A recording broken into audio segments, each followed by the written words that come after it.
Kanpai! My beer didn't work. Oh. Sucks to be your beer. Oh no, his beer. That's because it's because I switched programs to Vignon so I could do the head trick, and I forgot to hook up the beer. So. Oh dear. What did you learn? So, not a lot. I tend not to. Well, I learned to do this. Huh? No, you didn't. Magic! And now we spend the next 20 years waiting for it to roll down and in. Yep, there we go. Oh, I thought you were actually going to go both arms. And That's wonderful. Well done, King. So, welcome everyone, one and all, to episode 87 of Kanpai Cast. Today we're talking about anime and pop culture, together with my co-hosts, the inestimable. Well, because what does that mean? You're without estimate. So you're either very factual or you're a complete imaginary number. Fair enough. Investable. He's the investable Xenogelion. I'd invest in him. I'd invest in me too. Yeah, maybe. And the incalculable Nasuth. Hello. Inquantifiable. It's unfathomable without fathom. Anyway. So, as I say, today we'll be talking about anime and pop culture. But before we start, just the usual housekeeping that we do. As always, the links, the Discord and everything else is linked in the description box below. There will be timestamps so you can navigate our blather to a particular piece you like, but please don't skip too much. We love being here for you. And if you can, please drop a like and a comment in the description. We love every single time when somebody does that. So, Seriously. Without any further ado, let us get on with it. Just to double check, we have spoken about the memes being on the Discord now as well, yeah? Yeah. Nope. Okay. We did last week, but not this week. Old news, old news. Well, I'm an old guy, so, you know. Yes. Some really good memes lately, though. We're not going to praise you more than you need for basic functionality. Wow. Okay. Getting this shit working. Fucking duct tape and spit and... Shall we get into it? Fucking thanks, like This is revenge for the recording of Notice Me Senpai, where he pulled a me and tried to interrupt me over and over again. Oh god, brilliant! Nice. Nice. Fucked you off so much. Nice. I can't wait to get into to edit that. How to cheer up Xeno? Remind him of times that he was a troll. There we go. Yeah. I get told off. I love being able to manipulate my co-hosts. Anyway. Yep. So this week's topic is anime and pop culture. And we got this. This was a bit of a loose topic, a bit loosey-goosey on this one, which I think is going to mean it's going to be fun for Thaylien to timestamp. However, the first question for you gents, and if you don't want to go first, I'll happily do it, but to you, what does pop culture truly mean for you in anime?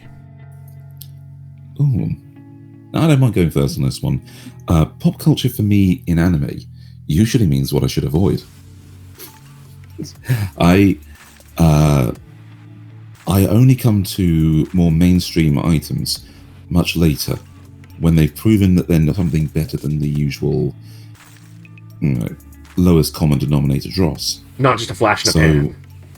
Yes, exactly. So if it's about some new game, or if it's some once again some recycling of another existing franchise, I do want it to show it has some merits on its own without it just being part of what's popular. But at the same time, pop culture around anime is also about what kind of things it does to, the people that aren't big anime fans. So does it have marketable aspects? Does it have merchandise? Does it have something that makes it have meme potential? Outside? Yeah, well, meme potential, that's one, yeah.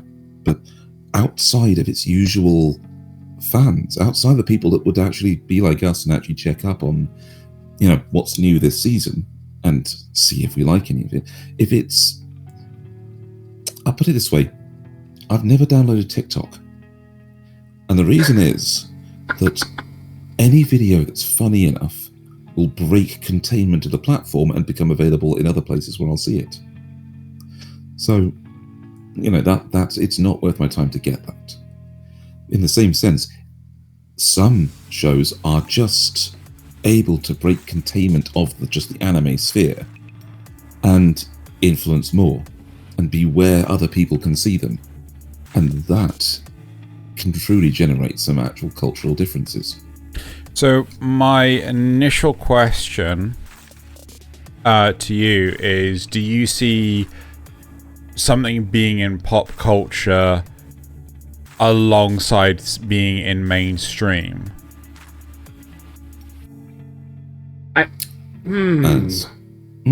I think it kind of has to. Yeah. Because it has to be, pop culture is short for popular culture, right? It's what makes it into the general populace, the main, the mainstream zeitgeist, if I want to sound pretentious. Yes. That's exactly it. That's usually, as I say, it's usually how I know to avoid something until it's done that, because it has to make a bigger impact than just being what's popular. So even though I understand and appreciate where you're coming from, I in part disagree with you that something has to be in the mainstream in order to be part of pop culture. A large example of this was actually JoJo's Bizarre Adventure. The sheer volume of JoJo's references that other mangaka but that's actually... Oh, okay, sorry, go ahead. Sorry, I thought you were going a different way with that. Not the memes. No, sorry. Yeah, memes are one part, but references from other authors. I was thinking you were going for the memes. That is it. Yes. Yeah. See, that's exactly the example I was talking about. It has to break that mainstream thing and be something more, something referenced by other people, something so popular that it actually affects other works as well. Yeah, that's exactly it. So even though the likes of Dragon Ball Z is extremely mainstream, it is also a huge influence on pop culture. Wow, it feels like this is happening just as I'm talking. Bocce the Rock makes reference to the whole Yamcha death pose, right? And that is like, that's to me, that it screams pop culture, right? So exactly. it's like, to me, it breaks beyond the actual show itself. So whether or not it's referencing stuff that is in other shows, whether or not it's... I also feel that another element to the pop culture is what the fans do with it. And, one side of this, which, Nasuth and I just recently watched the whole of Goblin Slayer Abridged, was the fact that it spawned Goblin Slayer Abridged, Dragon Ball Z Abridged, Hellsing Abridged, so on and so forth. And I feel that when something has such a big influence on pop culture, a large part of that can be seen in the fan creations. I would argue you wouldn't have those things without it being mainstream in the first place. It has to hit that mainstream market, that mainstream zone, in order for people to pick up on it and want to do these things, or want to do these things and then have them actually be successful. Okay. See, right. I want to put one more thing on the on the references thing. Nasuth, I only brought this up like 5 minutes before we started recording, but I can't believe you haven't implemented it yet. We need a button for the obligatory Akira reference. More things, more shows, more everything has used the Akira bike slide than any other bit of visual anime reference. Okay. Didn't Rick and Morty even make an Akira reference? I feel that that's some very weird Akira anime but bullshit. Not the bike slide. No, they talk about weird. Yeah. But I feel that even though that's a very subjective you can't state that as fact. It does feel like, yeah, that's true. Like, everyone uses the sodding bike slide. I remember seeing it in the 90s. Don't even know where it's from. The 90s Batman animated series. You see Robin literally do the Akira bike slide, right? It is exceptionally influential. But you say that something has to be in the mainstream in order for it to spawn things like Goblin Slayer Bridge. I argue, though, good sir, that Goblin Slayer was not mainstream. Controversial. But not No, mainstream. well, it was, but it was well known. It was still in that popular sphere, that mainstream sphere where people were talking about it. Yeah. Okay, I can see where Nasuth is coming from. Controversy can also catapult things into the public eye. Even if they're not mainstream, they're more known than just the fan base. I'd say a better one for your point would actually be JoJo, because a lot of people only knew JoJo memes. They didn't actually, they hadn't actually seen, like, the world. Nobody really had watched what? The world became a huge Zawarudo. Thank you, Thaylien. Yes, Zawarudo. Thank you, Thaylien. Became a huge meme, even though a lot of people hadn't seen JoJo, either the original OVA or the newer series. So I think that would be actually a better argument to your point than Goblin Slayer. Oh my god. It's even better to see a reference inside of a parody. Because Dragon Ball Z Abridged, which you brought up, Guldo drops a steamroller on Krillin with his time stop. Yes. So, Yeah. Exactly. And that's Road Roller. Yeah. So that's how popular JoJo became in terms of its references. Yeah, And the memes ended up making it example of something become that broke popular. containment. Yeah. Yeah. I feel Whether that it's- the memes help. sorry. Sorry. I feel that the memes help make it become mainstream, right? Yeah. But I would say the pop culture aspect of there was deep seated prior to that, because of things like the mangaka authors referencing Agreed. stuff. Like, again, Good Luck Girl, right? Where they make reference to the art style of Araki. Fist of the North Star. Oh yes. Oh Yeah, God. Yeah. Yeah. That sort of stuff happens, and it is phenomenal within Exactly. It's just so but I think, again, I I think- didn't realize how many JoJo references there were. Wow, I'm really bad at this. I'm sorry, guys, for constantly interrupting. I feel that the JoJo references are so prevalent that, I didn't realize how many series I was watching or had watched that had a JoJo reference until I had watched JoJo and went like, holy shit. And then the meme of, is this a JoJo reference, makes so much more sense. Exactly. Anyway. So I have an odd feeling that just brought up Fist of the North Star and how much is referenced in other shows as well. I would put down good money that people see the memes and the jokes and the references to that show and have no idea what that show is. Yeah. Yeah. So I've only that's ever watched the another movie or the movie. I've actually got it all now.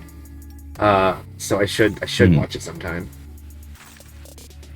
I'm fairly sure that I've also watched the No, live it is. action, the Oh, well. Western live action movie, and that is an experience. That yes, it is. So that is the thing. It's the real pop culture influences and changes come from when something has a reach beyond its base fan base. If something's in the mainstream, it's popular. Yes, it becomes a bit of popular culture, but it doesn't really have influence until it breaks that containment, until it's outside of its fan base. Even something like Naruto didn't actually become pop culture until enough people outside of the anime watchers caught onto it. As popular as Naruto was, it's one of the big three. And it still, I don't think it would have been as influential as it had if it just stayed in its own niche, you know. See, I don't think that One Piece, for example, has been as big of a influence on pop culture. We're also talking about two very distinctly different eras. There's the pre-Toonami era and the post-Toonami era, right? But before Toonami, it was a lot harder to get a hold of these stuffs, or you'd have to watch it on the Sci-Fi Channel really, really, really late at night, early in the morning. Yes. You know, on the weekends sometime, maybe if you're lucky. But after Toonami, it started to anime really started to get popularized with stuff like Dragon Ball Z and Inuyasha, and eventually Naruto and One Piece. See, I recognize you disagree, Xeno, but out of the ones that I would say, out of the big three, I would rank them at Naruto, One Piece, and then Bleach, because in terms of influence over pop culture.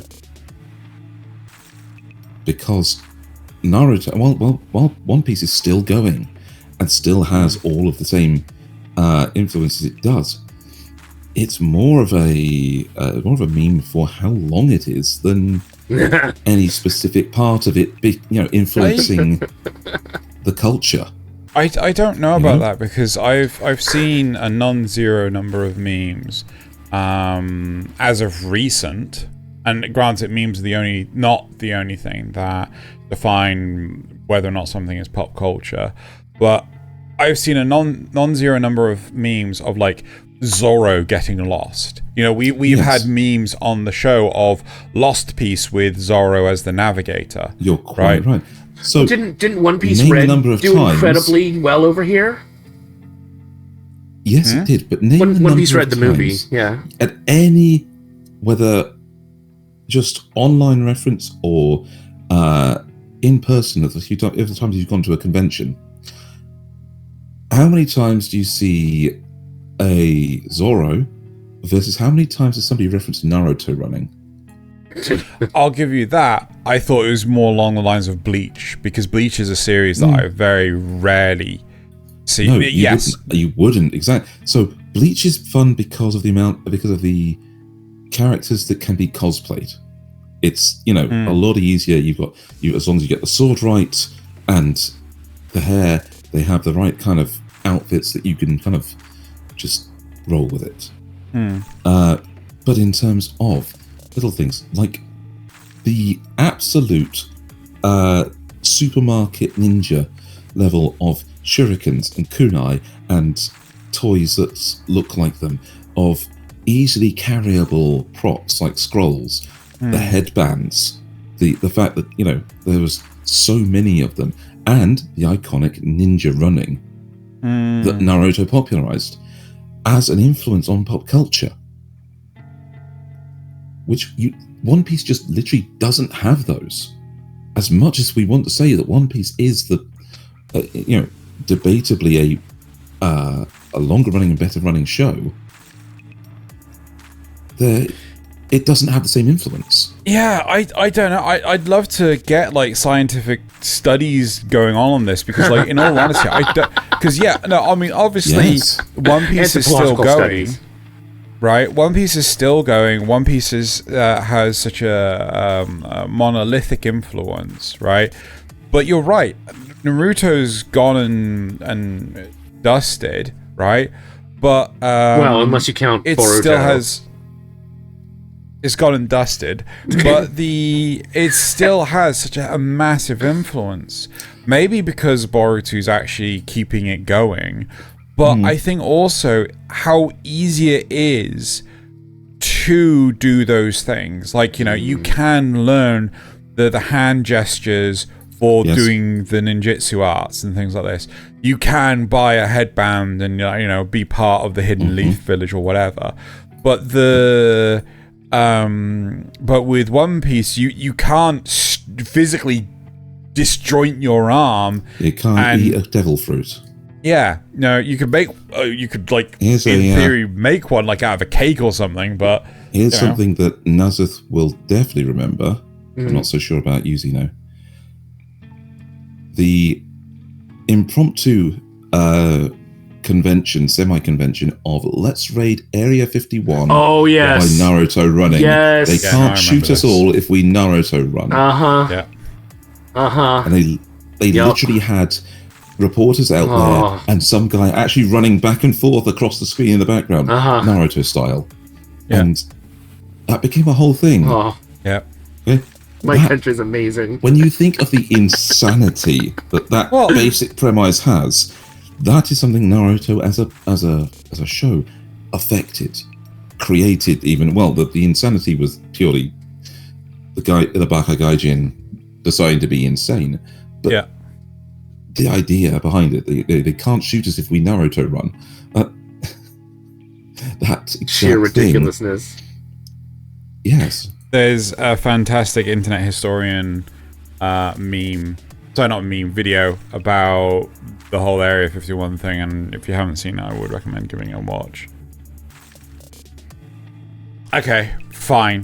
Do you have anything you want to add to that, Nasuth? No, I think that's, I think we've defined our different visions of pop culture pretty well. I have no idea where to take it from here. Do you want to talk about some specific examples? Okay. Yeah, let's go through a couple. We've got a huge list. And, okay, I'm going to put this question to you then. What era of anime do you think has had a bigger pop culture influence on the world or on Japan over time? So, like the classic era of the 80s and 90s, the middle eras of the millennial kind of things, or the more recent anime that have actually brought out some great quality and new stories. Which one would you say has the most influence over pop culture in general? This is difficult. I certainly want to say in terms of if you're a mangaka, if you're an author or something, it's going to be the older generation is going to have influence on the newer generations. So, the reason why you see JoJo references is because those mangaka at the time were reading JoJo when they decided, hey, I'm going to make a JoJo reference, right? Mm-hmm. So same the older with, stuff had to exist. Yamcha in Bocce, somebody on that team was definitely a Dragon Ball Z fan. Yes. Or a meme fan. Or a meme fan. Just love memes. So, shall I tell you why I asked that particular question? Go on. Well, obviously, one of the most influential shows in terms of merchandising and getting its image out there from Japan has been the Gundam series. The original Gundam, Mobile Suit Gundam show that everybody originally got the whole idea off. Not this one. This way, yeah. Was a massive influence, obviously. But then we have more modern ones, like Witch from Mercury, which is currently showing and is an amazing series that's getting more and more people into the genre by having a different story, a different way of approaching its characters. But we just saw Wing up there, and Gundam Wing was one of the West's first introduction to the giant mecha series. And out of those three eras, there's some real difference in influence, because a lot of people in the West won't have seen the earlier Gundam, but they could have seen Gundam Wing because of the Toonami era. But if they actually did see the Wing and actually got into anime from there, they will definitely be watching something like Witch from Mercury. Or Seed. They'll watch Seed. Seed. Yeah. So you see my point there? You made a statement, and I wanted to interject, and I can't remember what I was going to say. Was it about the introduction of people buying? Oh no! It was your comment saying giant robots. They're not giant robots. They're real robots. They're not on nearly the same scale as things like Evangelion. So sorry. Yeah, you're quite right. Right. So they're large mecha. I think the big thing for me is the fact that I think this is one of the better things about anime in general, which is something that Gundam especially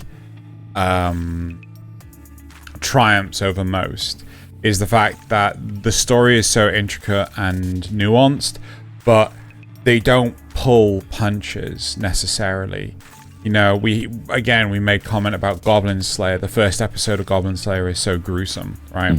You know, controversy there. Yeah, you got, you know, again, same with Rising of the Shield Hero. Not in this list, but Gundam is all about war. It's all about the nasty sides of war. It's all about the, you know, people die in war, and it's so when they're killed. They'll die when they're killed. Well, yeah, but I mean, the whole point is the fact that, you know, people see these fights where you've got, you know, giant robot fighting giant robot. You know, people putting their lives on the line. But in a lot of Western stuff, like that doesn't happen. Like, you know, nope, you're fine. That character's not going to die. They're not going to hire that person just to die. Or they die off screen. But, you know, because they got a job somewhere else. Yeah.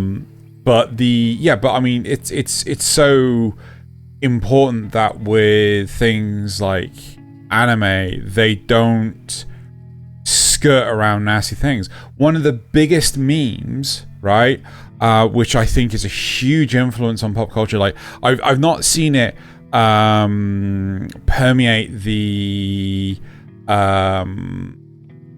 like merchandising. I've not seen it permeate other sources, but like everyone knows the Nina Shao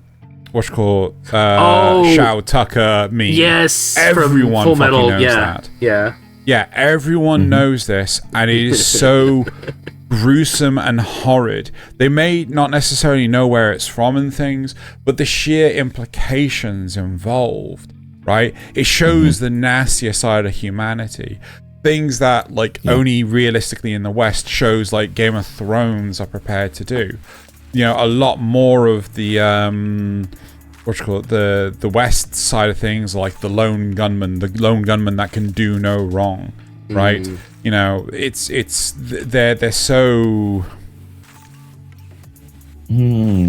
See, I like the lone gunman thing because the better lone gunman things that I've seen, like, I fully admit I used to watch old black and white westerns with my grandfather before he passed, and I think the best of those were always the lone gunman that isn't 100% morally right, that has gone morally grey in a black and white movie, which is interesting. It wasn't that he was infallible, but that he stuck to his values. Yeah. You know, against all odds, even if that meant compromising what was morally right occasionally. Yeah. But then you have shows like Gundam. You have shows like Attack on Titan. I was going to say Attack on Titan earlier, yeah. Yeah, Berserk. The other mech show. Shows yeah, the shows that realistically, you know, that they will saunter down that grey line, you know, that border between right and wrong, because, you know, it makes for an interesting narrative. It really does. I mean, I love JoJo. I will always love JoJo, but, you know, the JoJo character can never be on the wrong side, right? Yeah. They are always on the I am the good character even when side. They're in jail. Yotaro and Jolene.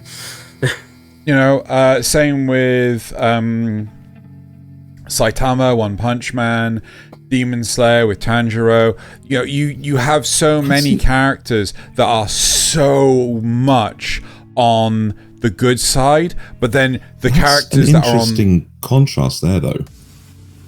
What do you mean? You know, Tanjiro versus Saitama.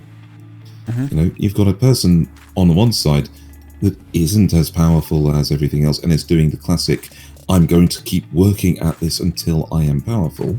Yeah. Versus the other side, where the person is I'm a hero powerful for fun. and has basically got depression because he's too powerful and nothing's a challenge anymore. I like that difference because Saitama is not actually a good person. Yeah. But At like all. it's Yeah, but I would argue that he wouldn't. I mean, I know he does this to try and find some kind of enjoyment, and so he does let things go on a bit sometimes. But like, he wouldn't ever let somebody else get hurt just for his fun. You know, he does still have some lines, some boundaries. Yeah.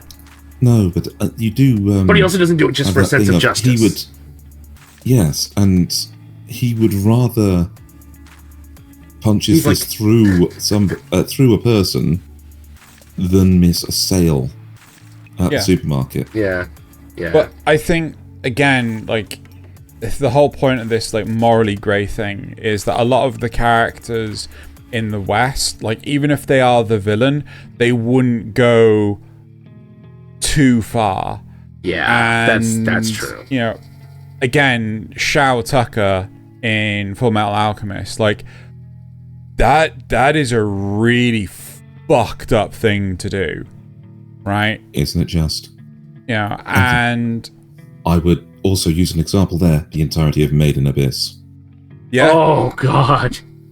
Yeah, But it's the Abyss is the fucked up thing. I mean, so there's some fucked up stuff on the surface, but it's more like implied rather than stated.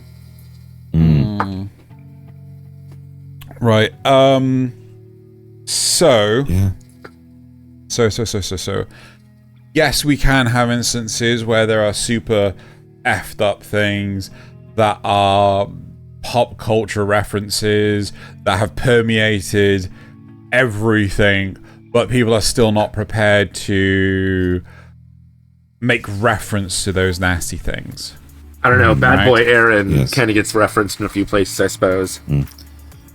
So Yeah, but what did he really with do? that said, then, you know, Ooh. which of these? Because you've taken it a little bit of a deviation from the original question. There, these are great points towards it, but of the ones that we've seen, you know, Gundam being able to walk that line and go further than a Western show would with many of these things into its controversies or into its dark side.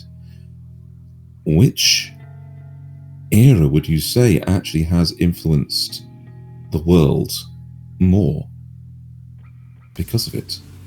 I still say it's the oldest. The older the era, the more influence it has.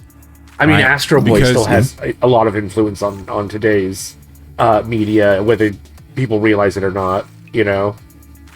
Yeah.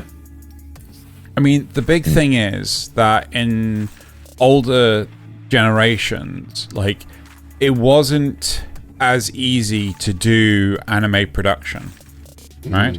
No. And if you're going to produce an anime, like, there were so fewer studios back then. If you're going to produce an anime, you're aiming to produce a banger, right? But then- I disagree. There are some that are really just, I mean, full of filler when you go watch them. Like, but they still there are. made a decent amount of. They still made a decent amount of impact and money out of it. You know. But No. Think about it. There's also ones from that era like Nachika. Yeah, no, but I get where you're coming from, right? But at the same time, I would argue that there are more crap, more that have like Full have Metal heart and soul Alchemist. put them into them. Yeah. Yeah, like, then there are today. There are so much, like, you know, now we're getting how many shows a season now, when, you know, we'd be lucky to get that many a year. And so many Right? of them are just trash. Yeah, Yeah, that's and true. but that's the thing though, right? So if you were to take all the shows that would, you know, that would come out in one season as 1 year, right? The majority of them, the trash ones, just wouldn't come into being at all, Yeah. right? That is true. But the more prevalent stuff, right? It's had time to grow, right? The first season or the first incarnation of Full Metal Alchemist, I'm sorry, is just not a patch on the second incarnation, right? Okay. Brotherhood is just incredible compared to the original. Yes, it is. And that was a lot of the time down to the fact that they just rushed it. How many shows these days are coming out and there's like barely enough manga to actually fucking make a full season, right? Yeah, that's true. They want to be on that surfing edge of what's popular in the light novel scene becomes a manga, and what's popular in the manga scene becomes a TV show. To try and ride that wave. Yeah. And, so it happens. But, like, you know, do you know that Cowboy Bebop was actually... The whole series was based off of 2 volumes of manga. The whole series. Yeah? I'm pretty sure something similar is true about Trigun. Like, there's so much more to the manga than there is in that series. I think it's because they got halfway through the manga and then they ran out. Yeah. I have a reason that may be not considered in this at all yet, and that's because when they were coming up with these old ones like Trigun, like Cowboy Bebop, they were having to compete with regular TV programming. They were having to compete with other shows in a market that was saturated with live action of everything, whether that's your standard Saturday evening TV filler programming. This is stuff that they would have to put these shows on and convince people that they were suitable for the time slot as well. So that must have absolutely contributed to how mature some of the shows were and how, you know, compelling some of them were. Cowboy Bebop only being two seasons of the manga tells a complete story within that show, and doesn't actually it can actually compete with almost any live action for the drama, for the mood that it produces. And that's got to be why, because now we have dedicated channels, dedicated streaming services, places to put anime that we just did not have, and the only thing it has to compete with is other anime. Yeah. So in that sense, if all you've got to compete with is other anime, then all you have to do is churn out good enough. Yeah. Good enough to sell as much as this last anime did. Good enough to beat this other bad anime. We talk about it all the time about how older stuff looks visually like it has more care and effort put into it. Even Wing, here, look at this background. Yeah. Gundam Wing, for all its faults, had that same drive and value put into it. Whereas now they've just got got so many techniques for digital art, and there's actually a brilliant thing about Wing versus, I can't remember which. It was either Turn A or G. I think it was G Gundam, right? If you look at the production quality of G Gundam compared to Wing, right, they were both being aired at the same time, right? Wing did so much better, it got the budget to be so much better. In fact, there's a better scenario for this. If we look at, we did the studio deep dive episode not so long ago, and the studio that shocked me the most was JC Staff, right? Oh yeah, they're like all over the place, aren't they? So JC Staff have produced absolute legendary series with their animation, like Is It Wrong to Try and Pick Up Girls in a Dungeon, right? Or Toradora, or Food Wars, right? Animation that is just mouth-watering, right?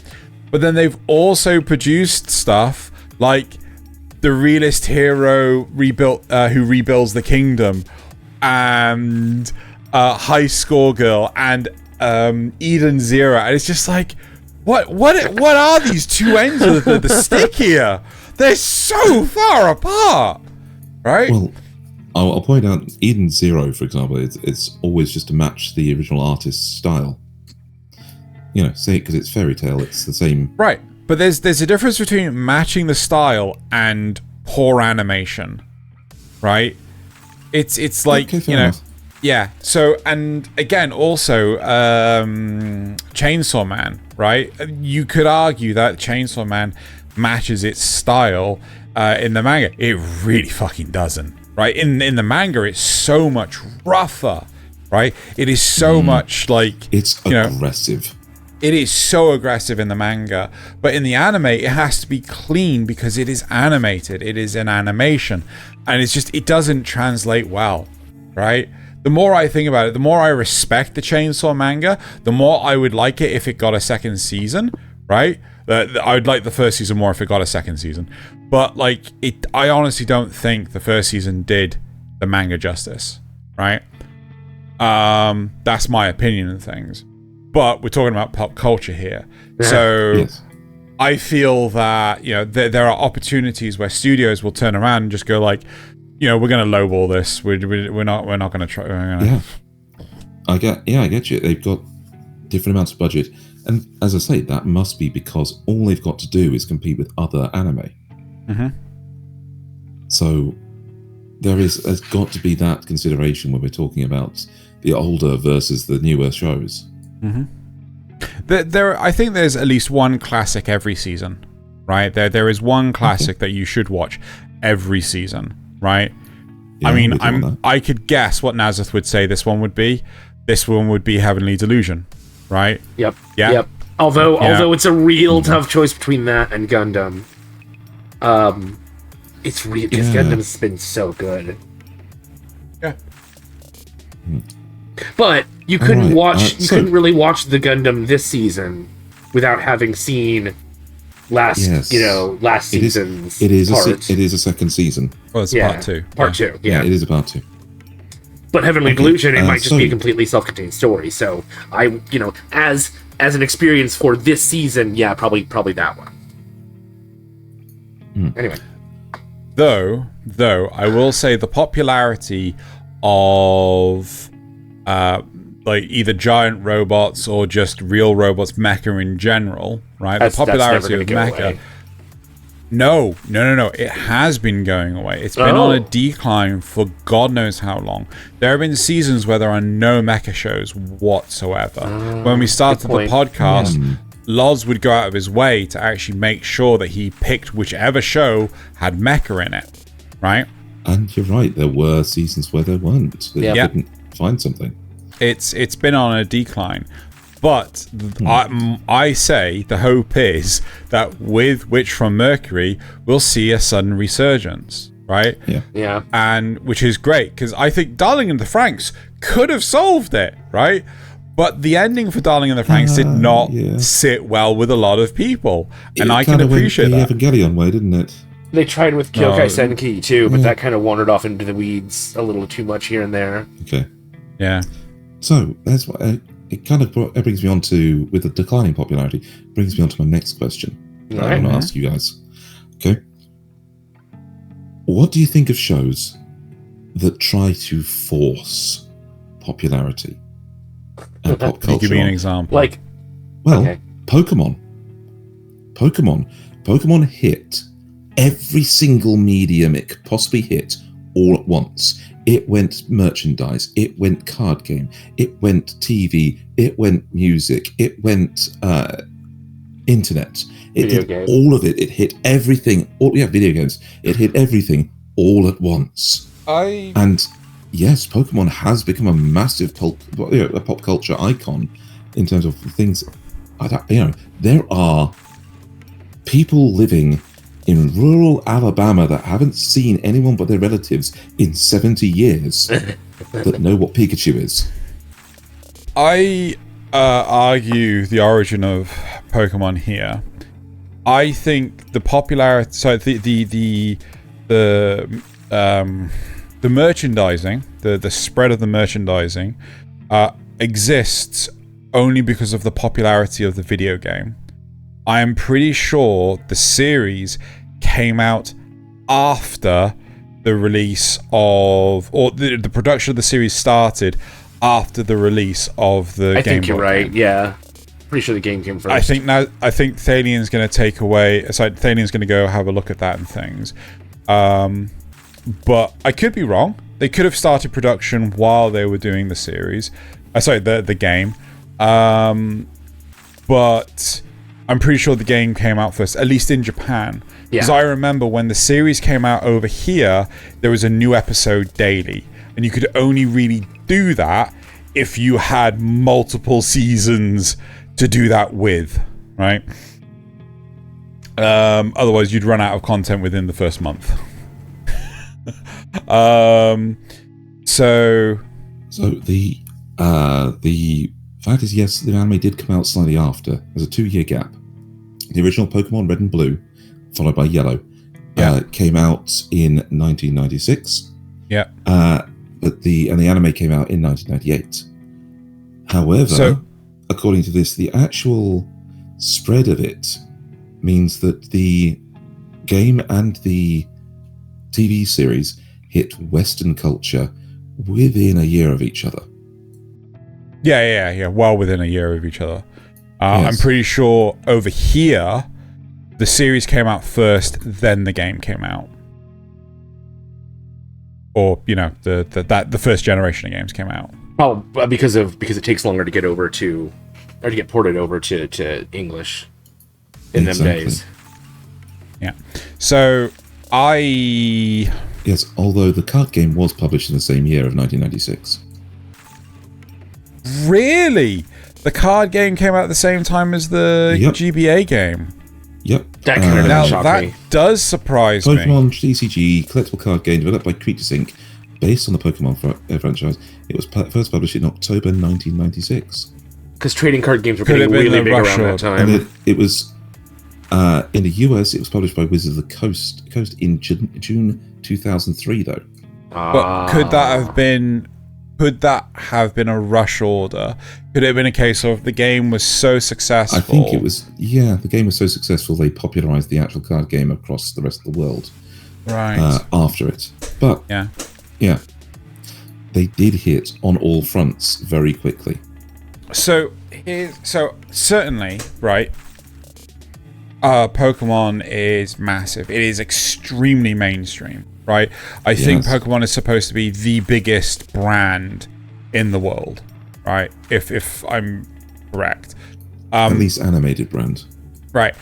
But video game too, to be fair, given how many entries there are in the series. Yeah, I kind of agree with Nasuth on this one. But I cannot think of many pop culture references from Pokemon to permeate anything else. There are very few that even permeate meme culture. Right? No, there's a few specific ones, definitely. But compared to things like One Punch Man, Jujutsu Kaisen, Bocce the Rock, right? Yes. I feel, I could be wrong, right? It feels that my gut is telling me that Pokemon does not permeate the pop culture membrane as much as half the other stuff that we've spoken about. I think it's aside from like maybe I Choose You. I think it's actually more the scale of it. I think that the creators of anything since don't need to reference it because it is so big. It's not a fun Easter egg to reference just because Pokemon is Pokemon. So my question to you then, to both of you, right, is it a reference only because it could be overlooked, right? Do creators only reference things, like I've seen some... Like the Yamcha thing, I would say... Yeah. I get where you're going with this. I would say yes. I think that the more the references are more fun if you know that only somebody's going to get them. Only some of your readers will get it. How do you feel about that, Nasuth? I don't know. I think the reference is just more fun if it's funny, or fun or interesting. You know, I kind of get what you're saying. Yes, it's sort of like, oh, if you reference something that's a little more obscure, it's sort of like, oh, you and I share this secret bond. But also, if nobody's going to get the reference, then there's not as much point in making it. You know, nobody's. You know, I don't know. People are just going to get confused and maybe turn away. Yeah, but doesn't that circle back to things like, I'm betting that all of the people that see references to Fist of the North Star would not know what Fist of the North Star was. But if the reference is funny enough to stand on its own. Yes, exactly that. The reference itself, the scene itself is funny. Regardless of the origin. Yeah. So I think that certainly works for the likes of Bocce the Rock, in terms of the Yamcha death scene.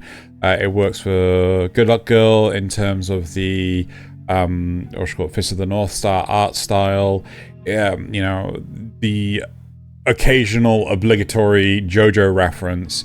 It works because it stands on its own 2 feet. I'm pretty sure No Game No Life has JoJo references in it. But I think the big thing is that when it comes to Pokemon, even though it's extremely mainstream, it's basically the mainstream, right? I don't think that... I think it's just basically merchandise. I think to me, this is what is the difference between mainstream and pop culture. Like, merchandising out the wazoo, right? T-shirts, pencil cases, foodstuffs, freaking versions of Monopoly, right? You know, that's all mainstream and everything. But the fact that, you know, no one makes reference to, you know, like Ash letting go his Charizard when, you know, he first, like... Am I making sense? Yeah, that's one of those few things I have seen referenced more. You know, I really haven't, though. Comic book makers, maybe not so much things like that, but they're saying things like, yes, why would I get the most powerful thing I have only to let it go? I'm not Ash.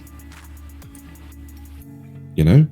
Where do you have? I'd love a citation. I need to go find that one. I think that was more of a something like a Control-Alt-Delete thing or something like that. Or, right. What's his name? Lars Soma or something like that. Soma and Lars comic, one of them.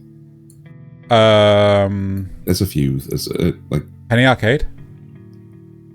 Oh no! No. Things like looking for group and things. Yeah. Sorry. Yes, Energy and his other ones. It's that kind of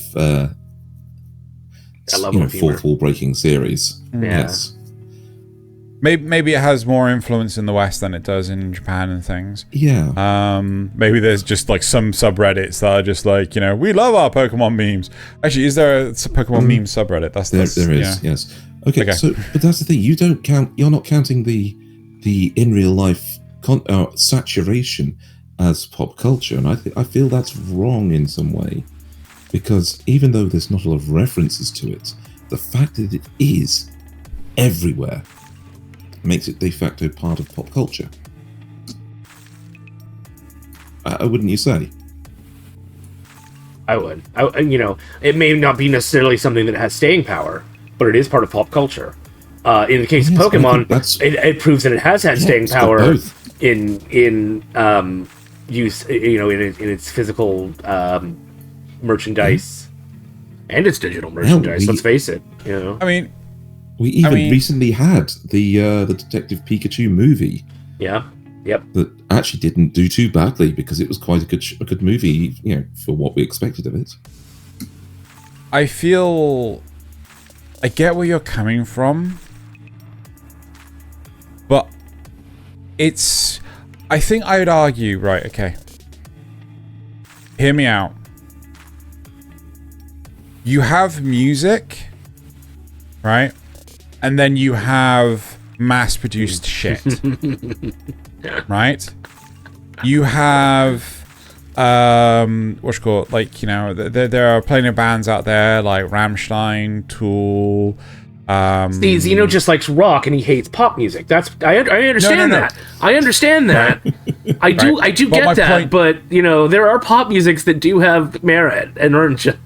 Yes, right. But that's the point, though. There is so much pop out there, right? It's not all pop, but there is so much pop music out there that is just mass-produced garbage. Yeah. Right. And this is even kind of a dig at Japan because so much of Japan's pop music is even I'd say even worse about it. Like we're learning from them. Right. But I'm not trying to talk about. Yeah. To take your point, Xeno. Can you just confirm my point? Possibly. Steelman him. Put it this way, I wouldn't put Pokemon in the Justin Bieber class of music. No, that's not my point. That got everywhere. It was popular, but it had no staying power. Right, but Justin Bieber could play a fucking guitar, right? That's right. So I'm talking about the difference here is that we have all the music is produced by somebody else. All the singing is auto-tuned. You know, there's no actual heart and soul put in it anywhere. No, not just that, but it's a method of exploitation because it's hitting the right tones just to get people to buy into it. Yeah. Right? It's targeting the demographic that are so susceptible to just buying trite, right? Or detritus, that, you know, they will just go into it, right? Pokemon, right, is a weird one. There is so much of it that is like, this is high quality production, and then there is so much of it that is like, why does this even need to exist? Yeah. Right? It's the next generation of Bulbasaur with a slight tweak to his leaf. You gotta buy it now. You know. Right. Who in the world needs a pen holder that's actually just like a Pokemon's butt sticking out your table? Right. Wow. Yeah. But it exists. No, it does. But that's the point that we're making here, Nasuth. It does exist. Yeah. Right? Yeah. So a part of me feels like, is this exploitation of a popular intellectual property, right, pushing it beyond pop culture and is just, you know, it's just prevalent everywhere. It is just culture, right? It is just part of humanity. If aliens turned up, they just assume like, oh well, you know, this entire species, like, you know, worships this weird pink electric rodent. Sorry, not a yellow electric rodent, right? You know, it is just like it? Huh? What if you shaved it? Shaved it. Yeah. Well, we don't know what color it would still be. But the point is, things like JoJo, right, isn't prevalent everywhere. Sailor Moon isn't prevalent everywhere. Gundam isn't prevalent everywhere. Well, it was. Right? Do you really feel it was? Oh yeah, especially here in the States. It was in the early 90s. You could see late. it on. It's got to be late. No. I'm pretty sure Gundam Wing wasn't. It was like no, but Sailor Moon. Oh right. They had toys. You know, they had they were working on a live action series that they eventually dropped. You know, it had cultural impact over here, like a pretty deep cultural impact because they showed it to kids. You know, it was the heavily edited Saban version, but it still had cultural impact. Okay, so my question to everyone, to the audience, is: can something transcend pop culture? Can it go so far into it's everywhere that, you know, your grandma from Alabama, it is basically akin to breathing oxygen? Well, my grandma from Alabama's probably heard of Pokemon, but she thinks it's devil worship. So, I mean, where do we land on that? It's right, but she's still heard of it. You just don't want to get into that. But she's heard of it. She's heard of it. Mm-hmm. You know, here's a question for you. What's more prolific in its spread, Pokemon or Christianity? Oh, that's a great one. Okay, as far as I recall, Oh God, I can't don't know look if up. Pokemon fans have invaded other countries. I'm just to imagining. kill them for being fans of Digimon. So there's a lack of crusades. Well, no, I mean, no, that's not the question, though, is it? So I think there is less resentment of Pokemon overall. So Certainly. I think Pokemon is actually more prevalent than Christianity. Now Just because more people can like it. The new Pokemon is coming out. Parents will tell their kids when they're born, "Oh yes, Ash Ketchum died gave up his Charmander for our sins." It's just gonna become a generational thing. Oh fuck. Okay. Yes. Okay. I am part of the subsect of Meowscarada. But, right. Unless you guys have anything else you want to follow up with, I have a different spin to take us in.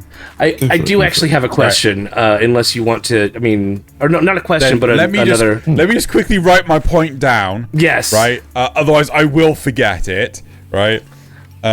So what about the when it spawns something that spawns a series or a movie, vice versa, out of like something like Ghost of the Shell or even Berserk, where they remade it for the Golden Age arc to update the visuals but kept the same story, or even the 2017 Berserk, or 2016 Berserk, which was awful, or Trigun. Trigun spawned a new series. Is this an indication of its impact on pop culture, that these things are so beloved they want to try and remake them, but with the same, they want to try and be respectful, but put their spin on it. So I think this also comes to the whole generations of people that are influenced, right? I think an excellent series to highlight this on is actually the Western series Futurama, right? Right, Futurama first came out in I can't remember if it was late 99 90s? or early Yeah. It was either late 90s or early noughties. So it's been around for a very long time, 20 plus years, and it ended some years ago with its 7th and final season. However, it has been renewed for at least an 8th season, right? And I feel that the reason that was agreed upon was the fact that aren't the last few seasons technically like movies that were broken up into episodes? No, that was partway between the seasons. Okay, because there were also movies. Yeah, it was done by Fox, and then it ended. I think and then they did the movies. Central picked it up and did the movies, and then they picked it up and to do a couple more seasons. Yeah. Okay, right? yeah. But regardless, I think that it has such a cult following, right? A lot of Western stuff has this, and I'm pretty sure plenty of anime has this as well. It has such a cult following behind it that I wouldn't be surprised, given it's 20 years down the line, there's a studio executive that was a teenager when they first saw Futurama, and now they have the influence to turn around and say, like, well, you know what was fucking fantastic and has a cult following? Futurama. Why don't we just kick that up again, right? Let's ring up Matt Groening on the phone. Hey, do you fancy doing some more Futurama, right? I wouldn't be surprised if that was the case with a lot of these things. Hey, Project IG, who own the rights to Cowboy Bebop, because like the original mangaka has no control over Cowboy Bebop whatsoever. Wow. Yeah, no, it was early days. It was you had to relinquish it entirely. Yeah. He turned around and said, like, the studio goes like, hey, do you fancy making another Cowboy Bebop? It's like, yeah, and all it takes is someone from Netflix to like Cowboy Bebop in its original incarnation, and then make the live action version. Full Metal Alchemist, same deal. Evangelion. Why Japan? Same deal, right? Sailor Moon, same deal. Yeah, they remade the original Sailor Moon again. There've been, but that's had a long history of like movies and stuff in between as well. Like there's never really been a time without Sailor Moon. No, but Dragon Ball Kai, the actual original Sailor Moon got a full remake and revoicing. Yes, completely. There was that meme that everybody was drawing this in their style, which is Sailor Moon herself. Like looking up at the camera in some dramatic fashion. That one, that comes from the brand new, complete remake of the original series. I knew they were doing a movie. I had no idea about that though. Yeah, it was something like Sailor Moon Crystal or something they redid. Came out. Oh God, is it nearly 3-4 years ago now? Right. Interesting. But yes. So you would say, but that sort of thing is a good indication because they know that it's popular enough, either with their generation or that they think it'll be popular enough with. Okay, I like that. Yeah, I like that. I think it's like if it has a cult following, right? I think that will indicate a lot of whether or not people will just buy into it to begin with, right? Even though I didn't like it, I still watched all of Cowboy Bebop. Right, and I warn people not to. Right, I don't understand why a lot of people said. I don't get me wrong. I was so sad for all the staff and everything that was involved with the Cowboy Bebop series, like the actors, everyone that basically lost their job. Yeah, the live action, right? But but the direction that they took it in. The massive changes in plot. It was just like, I couldn't care about the fact that they made some characters more have more of a role than they did in the original series. I don't care about that, but the fact that they just really just did a 180 butchered on some of their motivations. One of the characters. Yeah, they just completely butchered one character's motivations, and it's just like, what are you doing? Yeah. And that Edward, jeez. Right, so what was your point, Xeno? Your one you wanted to talk about, Xeno. Okay, right. So, Pokemon is pretty much a huge, prolific series. The fact that it has permeated the entire cultural membrane of the world. And it is viewed in, I think, at best, extremely positive.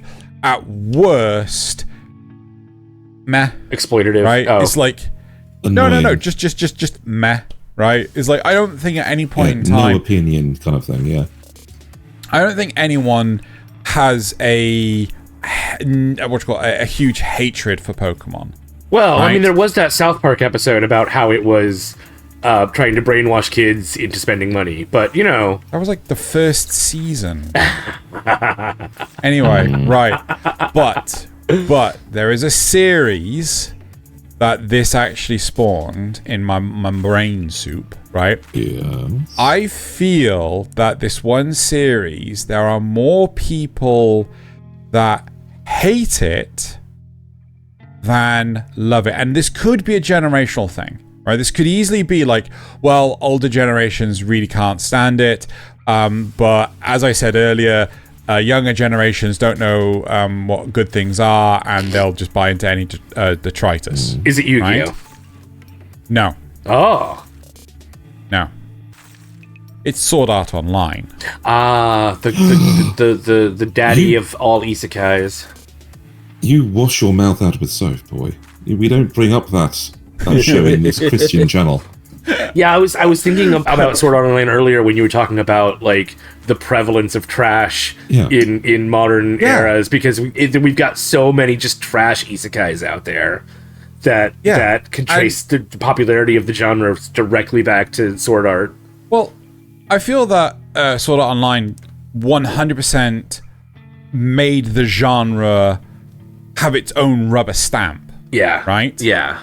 Like the god of isekais didn't exist until Sword Art Online made it popular enough. right? Yeah, that's true. Before then, it would have just been like a fantasy or whatever. Yeah. Exactly, right? You know, there were plenty of isekais that existed beforehand. Escaflowne, Those Who Hunt Elves. No Game, No Life. Those Who Hazard. Hunt Elves. El Hazard. You know, there's so many options out there that are like, you know, the Inuyasha. There's so many options out there that exist as isekais without the genre label because it didn't exist beforehand. Yes, Sword Art Online popularized it, but it by no means did it master it, right? Or even define it. True, right? But I would definitely say that when you say master, I would say it's definitely not the definitive version of an isekai.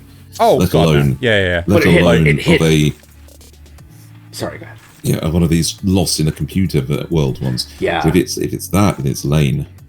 It hit the right dot buttons. Yeah. Yeah, Yep. dot hack. But it did hit the right Yeah. buttons. It came at the right time when the technology interest was there, but people didn't really know the intricacies of it either, and so they could say, Yeah. "Oh, it's VR. You can do all these crazy things and get away with it." You know, I guess they still do that, really. But the idea of a Matrix. deep dive But- software was still, yeah. a small thing in anime before that. But, right? My point is that do you think I'd love to be able to poll like answers on this. Maybe I can try it on Twitter. But do you think more people like Sword Art Online or hate Sword Art Online? We're ignoring the middle, right? We're ignoring the meh. We're looking specifically at the two ends of the Bell curve. Polarized. The bell Okay. curve. yes, right? No, we're not looking at the bell curve, Nasuth. I said The bell two curve ends of the is bell in curve. middle. Curve. Two ends of the bell curve. Okay, you just said the bell curve. Yes. Right. Ah. So, right. So the two ends of the spectrum. Do you think more people will hate it or like it? I think at the time more Those people who've would watched like it. Yeah. Yeah. At the time of watching it, at the time it was new, more people would like it than hate it. But now Out of I the people- think the other would nowadays, be out of the people that opposite be have true. watched it, I say out of the people that have watched it, I would say that it's more even. But out of the people that haven't watched it, They have no desire because More they've been hate turned it. off by it. Yeah. yes, they've been turned off and they hate it it as a concept more than they hate it as a series. Fair. Fair. I think more people will can not watch it because they hate the idea of it than they do because of having actually experienced it and watched it like I have. Or God, I tried watching it. I really did. I really, really did. Couldn't do it. How far did you get? Oh, like 4 or 5 episodes, something like that. Wow, that's really early. To be fair. Yeah. It wouldn't make it today by our 3-episode rule standards or 6-episode rule standards. Well, do you know why? It's because we've watched Mushoku Tensei. Yeah. You're not I wrong. watch other anime in general. But I got through into the I think I got to the end of the Gun Gale arc. Yeah. I think it also depends on the generation you're showing it to too, as well. If you hit them angsty teenagers at just the right time, they might they might get into it. Like, so this is. I feel that the teenage audience is an audience that are seeking new things. That anything new, they are honestly victims more often than not to mainstream media than anything else, right? Definitely. Like, I know that when I watched Elfen Lied, I thought Elfen Lied was the shit, right? I'm pretty sure if I try to watch it now, I will struggle with it massively because it is so slow, right? Again, like. Well, but you just watched Berserk, and you had the same sort of reaction to the first part. It's so slow. It's all build up, you know. It takes. No, but I knew that it was going to amount to something. But if nobody had told you where it was going, I probably would have dropped it. Yeah. Again, the same with you and Vivi, right? Yeah. Exactly, you did drop Vivi until I dragged you to the good part, and which I think was, I don't know what, at least a third or if not half the series, and then you were fucking hooked. Yeah. Right. Exactly. Yeah. So I think again, it's like I feel that a lot of the younger generation, right? When you're a teenager, you are out for that new shiny shit that is just the shit, right? It is the best thing ever. And I feel that every generation there is a anime that does them dirty, right? I felt that with Death Note, Death Note, with Tokyo Ghoul, with Sword Art Online. Can't think of what else for me. I wouldn't say Gun and Wing did you dirty. I feel it did. I think yeah. I think going back to rewatch it, I would really struggle. It retold the story of another Gundam. And how many times does Raylena Peacecraft say the same thing over and over? I did, in fact, go and watch that other Gundam, and I'm just trying to remember what it was, because it's what's his name? Char was the Char's counterattack. Something. Char was the original Zex. Yeah, I know. Yes, Char was the original Zex, and they basically retold that version. I'm just trying to remember what the name of that particular series was. Was it probably Gundam The Origin? No, it's like Gundam Origins. Probably. Either way, and I realised that there were better Gundams out there, and better big mecha out there in general, just in terms of mecha stuff. It wasn't the show I thought it was when I first started watching it. That's fair. I will say, though, as someone that's watched a non-zero number of Gundams, Gundam Wing is actually not the worst. Really high on the list. Yeah. It is by far not the worst. Yeah. Right? You have things like fucking Turn A. Oh my god! Right? But then I was exposed to things, to shows that actually took, proper, angst-ridden characters and actually did them better.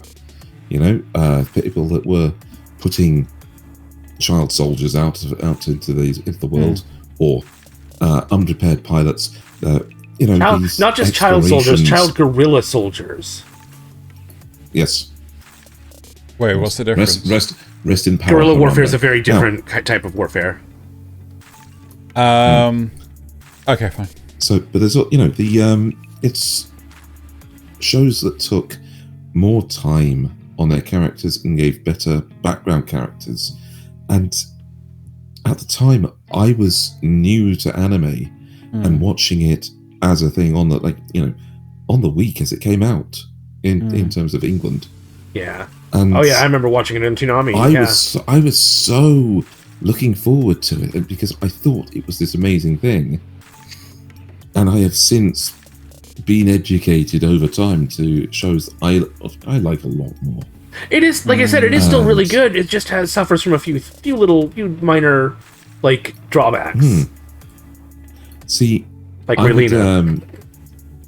Yes. Oh, you always have a fucking Raylena though. Yeah, you do, but I don't know if I'd come up from things with one of the more recent Gundams, like if I had started watching Witch from Mercury as my first Gundam, imagine that difference. Imagine my experience of the Gundam universe if my first Gundam had been okay. I need to save you here, Thaylien, I need to save you here, right? Okay. You gotta lower your expectations, right? I hate to say this, right? Tamino is known for fucking ruining the end of a Gundam series, right? Okay, I get that. Yo, save yourself. But even then, so if my first Tell you what, I'll give you an example. If my first bizarre show hadn't been something like Fulikuli, and instead, I mean, Fulikuli is amazing. Yeah. Right? But it really, it's really crazy out there. But if instead I'd had something like Kill the Kill or Gurren Lagann in there, I know. I could see that meme. Well done. You know? No one else is going to know what we just saw. Sorry. They will if they go watch the last episode of Notice Me, Senpai. If I hadn't seen something like El Hazard when I was starting out, or heck, Armor Goddess, you know, Armagami Sama. If I hadn't seen those were out there, if I hadn't seen Cowboy Bebop, if I hadn't seen Trigun, if I hadn't seen even Outlaw Star, which, you know, is not the best show out there, but it contains some amazing things. My bar would not be as high as it is now for shows I enjoy. I get that. But I will say, if you had watched Gundam Iron-Blooded Orphans, right, without watching Gundam Wing, you would no way in hell watch another Gundam series. I will agree with you on that one. Right? And that is only because of how the ending was just utterly ruined. Right? Yeah, but I'll turn that around again. If I hadn't watched Dot Hack, if I hadn't watched Lane, if I hadn't watched Ghost in the Shell, for whatever the way that you can get lost in tech, I would not have been able to get through Sword Art Online. Oh man, I tried watching Dot Hack. I really wanted to like it because I liked the game, and I couldn't. I couldn't make it. If I didn't know better was out there, I wouldn't have looked at that and said that shit. Okay, that is fair, right? That is fair. You know, that's all I'm saying is, right? Hold off saying that Witch from Mercury is a better Gundam series than Wing until we've hit the end. That's all I'm saying, right? Because I would have said Iron-Blooded Orphans is better than Wing until the ending happened, right? That's what I'm saying here. Anyway. Okay, I almost stopped watching anime because of Evangelion. Let's be honest. Yeah, I can appreciate that. So, let's uncultured swines. Let's right. Let's do we have any more points we want to make on this one? On this, I think, in conclusion, for me personally, you can get bigger than pop culture. You can get so mainstream that it transcends pop culture, right? You don't have to be mainstream to be pop culture. I have no idea if the police siren's coming through on my mic. I apologize. It is. Right. So they're coming for your anime opinions, Xeno. Yeah. You don't have to be mainstream to be a pop culture reference, right? And I think the more prolific the pop culture reference, you will see it in other original source materials, right? Other anime shows, other manga, right? Yes. Because it has not only has it influenced you or meme creators all over the world, it has also influenced the authors of other manga to insert those references. And I'm still sad Bocce the Rock doesn't have a dub. Yeah. I think I would add that you will see it often imitated but never duplicated because it stands alone. Yeah. Yeah. Yeah, one could even get a complex about that. Yeah. Oh my god. So, sorry, Ghost in the Shell came on the screen. Yeah, I get it. Right, any other points? I'm good. I think cool. We might want to transition to the rest of the show. Right. Yeah, let's transition. I think this, for something that we have barely planned at all, I think that worked out quite well. I thought it was quite enjoyable. Cool. Right. So tell us what you think in the description, sorry, in the comments below. Xeno. I'm not sure about everybody else, but I'm sorry. Sorry. You'll see. You'll see. You'll see. Fuck. Right, okay, so, supporter questions. Zrugel says, before I read out the supporter questions, I just want to thank you all for watching or listening to our podcast. Please hit the thumbs up button and leave comments if there's anything you'd like to say, or just if you want to say hi. We enjoy the casual hello. Give us a kanpai in the comments. Read them all. Right. So Zrugel asks, what fictional character do you most relate to? Batman. Fuck. I like the night, and I don't talk to people. Dilbert. Oh, God. Dilbert. Garfield. Dilbert lasagna. Right. The Dilbert cartoon just resonates so goddamn hard with my career. I think it does with With most one corporate exception that you're a little bit industries. more left-wing than he is. So I'm a little less what? You're a More little more left-wing than he is. than the author. Oh, fair. Yeah. Right, okay. Yeah, well, not the author, I meant the character, but Yes, yeah. Right. Riku7 plus coffee equals bad puns. Oh no, right. Before I read out the supporter questions, did I already read this? I did. Fuck off, Ricuse. We love you, Rikus. Right, I didn't even fucking, okay. Oh god, right, I could see it. Right, okay, so Riku7 plus coffee equals bad puns asks, what anime waifu character most fits with your fictional character pick? John. Oh my god. You're not wrong. Toru. Batwoman. Who is an actual character. Batwoman. Batwoman is an actual character who is not Batgirl. Yes. Batwoman. Wouldn't you say Selena Kyle, though? Oh, Really? right. Oh yeah, yeah. They've really been pushing Catwoman. I mean, to be fair, like, you know, Batwoman has like no affiliation to Batman in the slightest. Like, she only springs up and takes on the man. As far as I'm aware. Gwen Stacy. Huh? Gwen Stacy. Fucking hell, right? Okay, Goku plus Nasuth equals Goth. Gouth. Okay, right. Goeth? I don't know. Okay.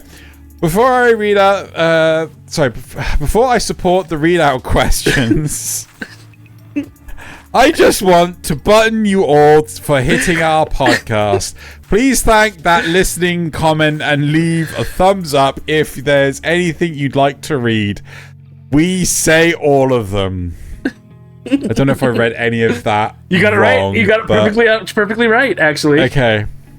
Goku plus Nasuth equals Gouth asks, what fictional world would you like to live in with your fictional waifu as your fictional character? The Ghost in the Shell one.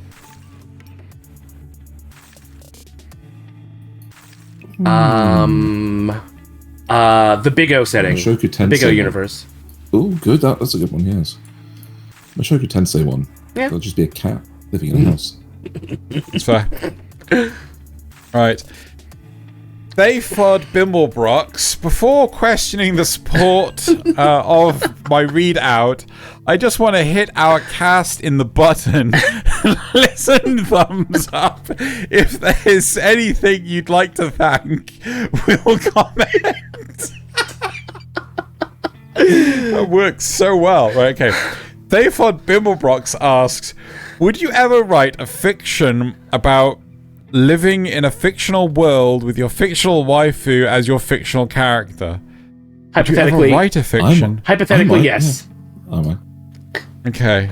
No. So wait. So if I am Dilbert, hold on. No. Would you ever write a fiction about living in a fiction? Oh no. So real life would I write Yes, it? about not your as fictional Dilbert. character. I mean, to be fair, that would be fun. Or you could just get ChatGPT to do it. Yeah. Right, and then the Carbon of Nights. Questioning the reading of our support before I read out, I just cast out the hit for button once. If there's anything you'd like to comment, we'll thank. You did such a good job on all these. Right, the Carbon of Nights asks, well, this is the thing, though, right? This doesn't trigger my dyslexia nearly as hard as, like, words that are, like, adjacent to each other that I can easily jump lines, right? Also, I'm reading it on my screen, not on Nasuth's screen. Yeah. Right. The Carbon of Nights asks, putting together an all-star cast of voice actors from any animated series, anime or otherwise, which voice actors would you like to see play the roles of characters in your favorite anime? Oh, Johnny Young Bosch, David Hayter. Oh god, I don't know any of the women. I'm terrible at that. Right, I'm gonna say Lucy Liu. Kira. Fuck, what's Kira Buckman? Knightley? Oh. No, Buckman. She plays JoJo in 2B. Yeah.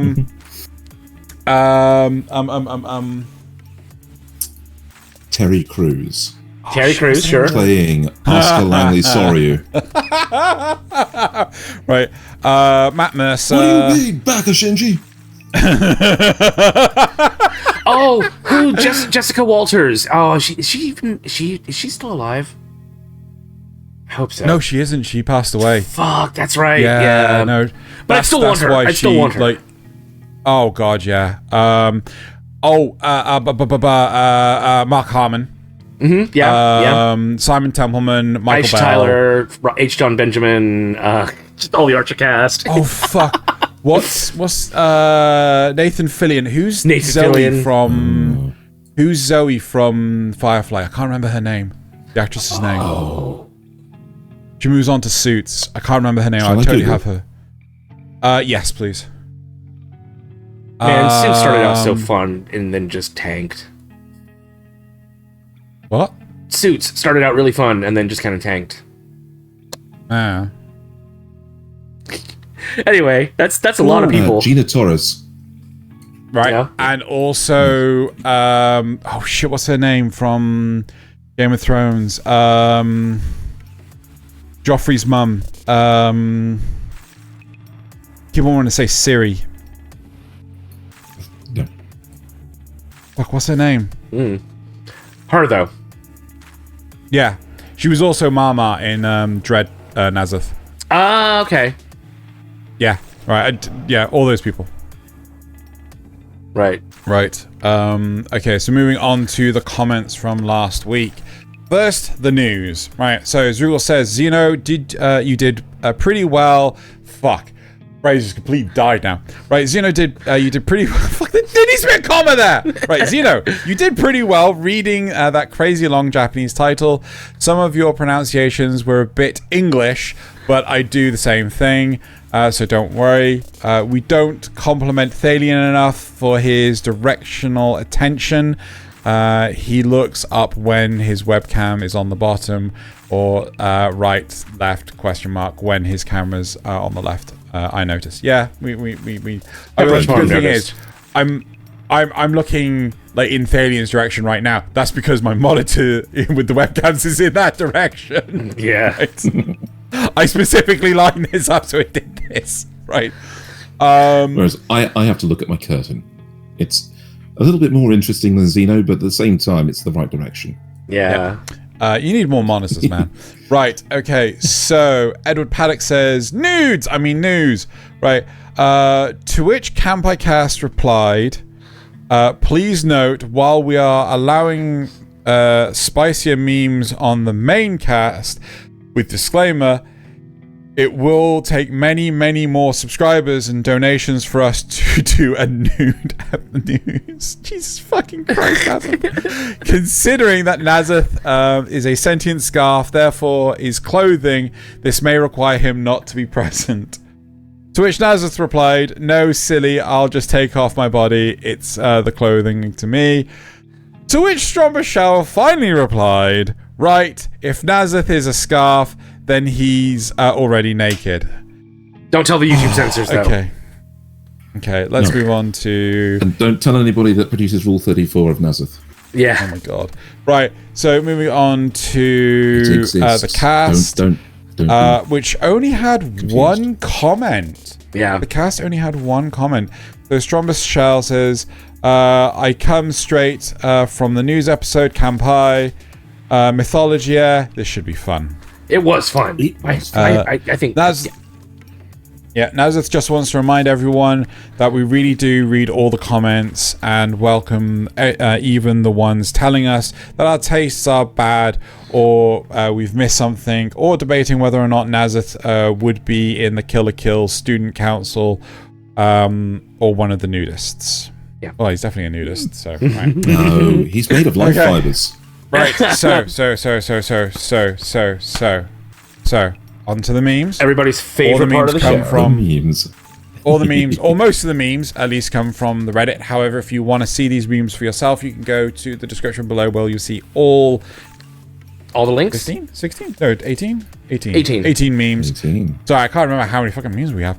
Right, yeah, 18 memes. Also, we release memes daily on twitter.com/kanpai_cast, or if you are in the Discord, the same memes that go on Twitter also go in the Discord, in case you decide not to use Twitter because I'm just gonna say Elon Musk. Musky isn't quite on his game these days. Okay, let's move on to the what? So my first meme is a little bit long, so before we go into it, I probably won't be able to play all of it for copyright reasons, but I'll play as much as I can. Okay.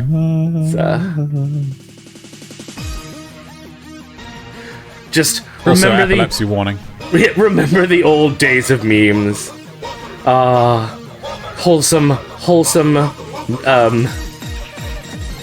can't remember the name of the show suddenly.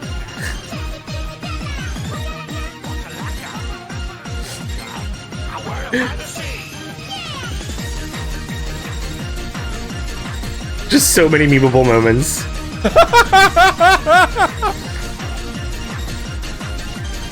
What? Did someone just take LSD? I mean, that sums up this show pretty well.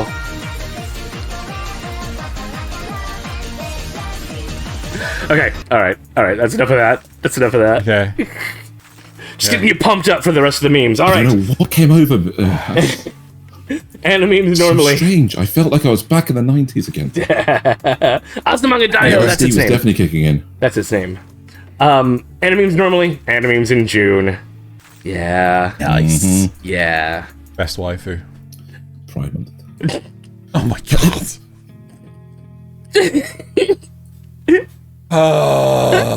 Yeah. Uh-huh.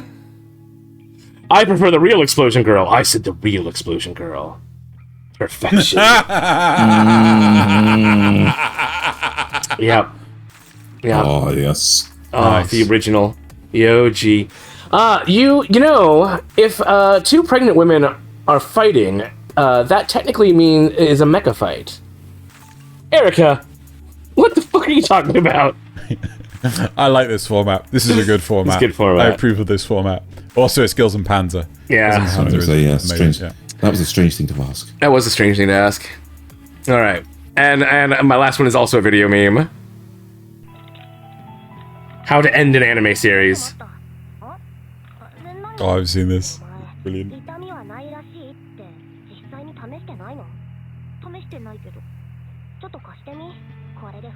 Turns out this is the one that's actually going to get us copyright struck.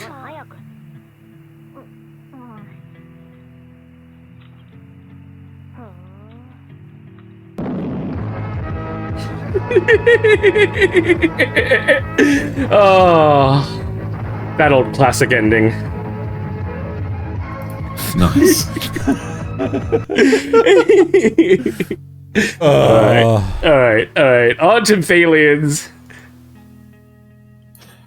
You could stop the trolley at any time, but doing so would lead to some form of event where these people thank you and you'd have to shake hands and make small talk. Oh, no. Yay, Butcher the Rock. Oh, no. Oh, no. It's a bit... This one's one of mine, and it's too small again. Hey, your pool pick. Wait, your prof pick. What? Yeah, let me get it. So, somebody... hey, your profile pic is Rem from ReZero. I'm more of a Ram fan myself. Yeah, oh, yes. But in DDR4 or DDR5. Hey, who are you and why are you here? those are some good questions, but not as good as today's sponsor from Corsair. Yep. Looking Linus Tech Tips is everywhere. It is. It is. All right. Oh. The one where you make your weapon disappear with a swish, and then whoosh, you make it appear behind your back.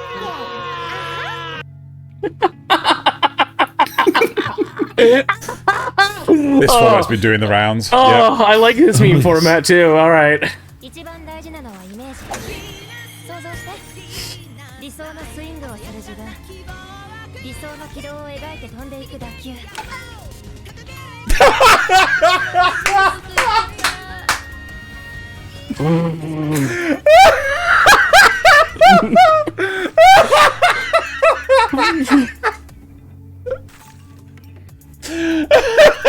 I was not expecting that at all.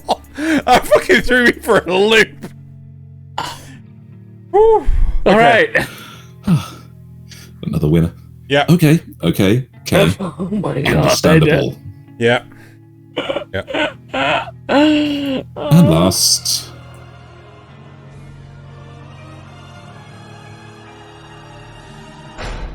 What? I gotcha! You see, because you were all excited, and then boom! Laugh, go on in.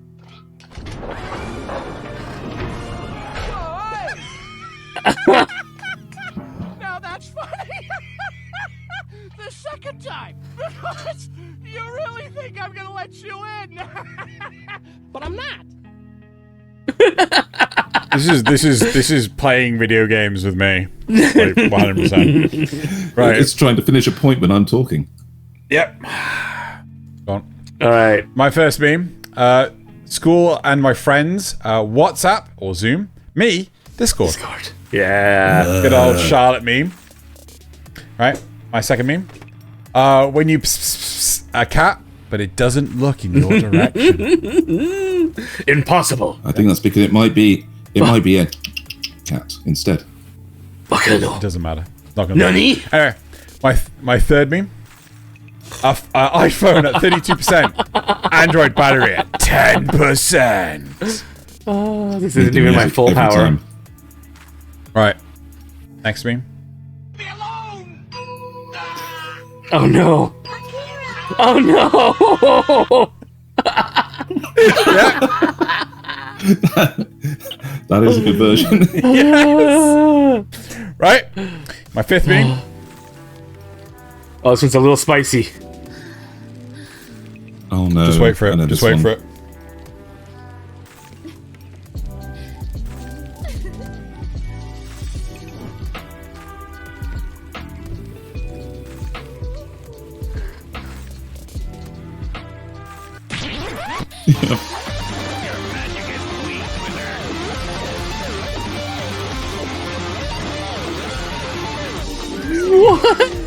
Going down in spices, spell-casting maggot.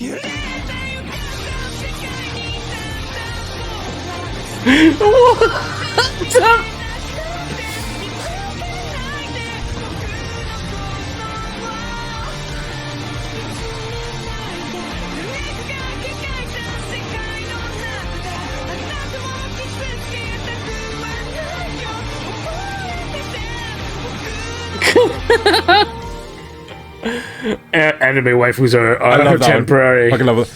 And last, but by far no means least, my number 6. Show Oh, me no. the real Ariel. Oh. I said the real Ariel.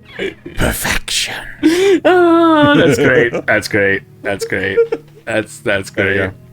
Right. Oh my gosh. That is it for the memes.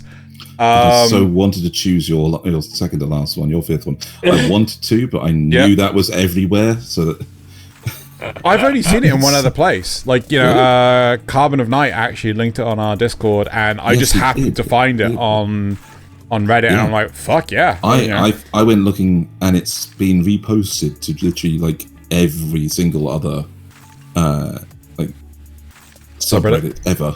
Yeah, it's difficult. Like, I was like, oh, please no one pick this. Please no one. The Vegeta one was the one that I really wanted no one else to have accidentally picked. Because it's really hard whenever we don't want to spoil it for each other because we want our reactions to be genuine. And, like, it's interesting that we both had a Genshin meme. Yes. Yeah. Right, okay, so, both a Genshin meme and an Akira meme. And you had them both in one. So, right, okay, anyway, next week, we're going to talk about character psychology, a deep dive into a few different characters and what drives them. It's kind of a good thing I fucking finished Berserk. And, I think Defner's going to be on there for sure. Yeah, so that is it for this week's episode. Thank you very much for watching oh, bloody hell. Thank you very much for watching / listening. That's it. Now it's time to bottoms up and Kanpai!